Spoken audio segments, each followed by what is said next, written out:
حضرت بہلول دانا، جن کو لوگ دیوانہ کہا کرتے تھے، آپ کے زمانے میں بغداد شریف کے اندر ایک بادشاہ تھا۔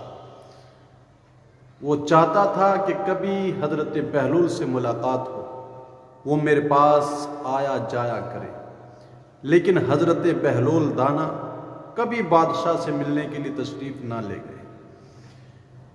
تو ہوا یوں کہ ایک دن بادشاہ محل کی چھت پر بیٹھا ہوا تھا، تو اس نے دیکھا حضرت بہلول دانا کو اپنے محل کے قریب سے گزرتے ہوئے۔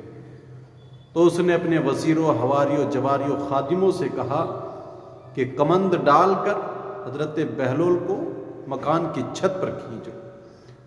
تو چند لمحے گزرے اور حضرت بہلول بادشاہ کے پاس اس کے محل کی چھت پر پہنچ گئے۔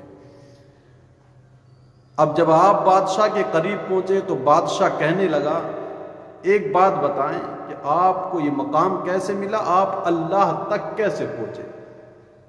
اب اللہ والوں کے نئے انداز ہوتے ہیں، جن کو اہل علم دلیلیں دے دے کر کے بھی نہیں سمجھا پاتے ہیں، صوفیہ اور اہل اللہ ان باتوں کو اشاروں میں بھی حل کر دیتے ہیں۔ تو جب بادشاہ نے پوچھا کہ آپ اللہ تک کیسے پہنچے، تو حضرت بہلول دانا نے جواب دیا، جس طرح آپ تک پہنچا ویسے ہی اللہ تک پہنچ گیا ہوں۔ تو بادشاہ کہنے لگا، میں کچھ سمجھا نہیں، آپ پہیلیاں نہ بچھائیں، مختصر انداز میں مسئلے کو حل کر دیں۔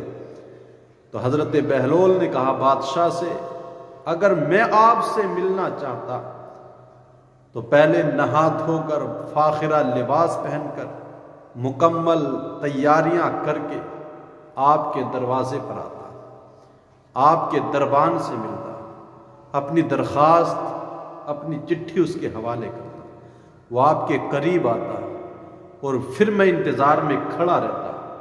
پھر آپ کی مرضی ہوتی کہ چاہتے تو آپ میری درخواست کو منظور بھی نہ کرتے اور رد کر دیتے، میں واپس چلا جاتا، کیونکہ آپ کی مرضی کے بغیر میں آپ تک آ نہیں سکتا تھا۔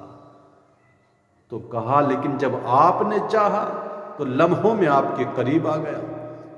تو کہا اسی طرح سے جب رب تبارک و تعالیٰ کسی بندے کو اپنے قرب کی دولت سے نوازنا چاہتا ہے تو بندے کی کوئی نہ کوئی ادا ایسی ہوتی ہے جو رب کو پسند آ جاتی ہے، اور جو منازل، جو مراتب بڑے بڑے زاہد، زہد و تقوی اختیار کر کے بھی حاصل نہیں کر پاتے ہیں، اللہ ان کو اپنی عطا سے یوں ہی نواز دیتا ہے۔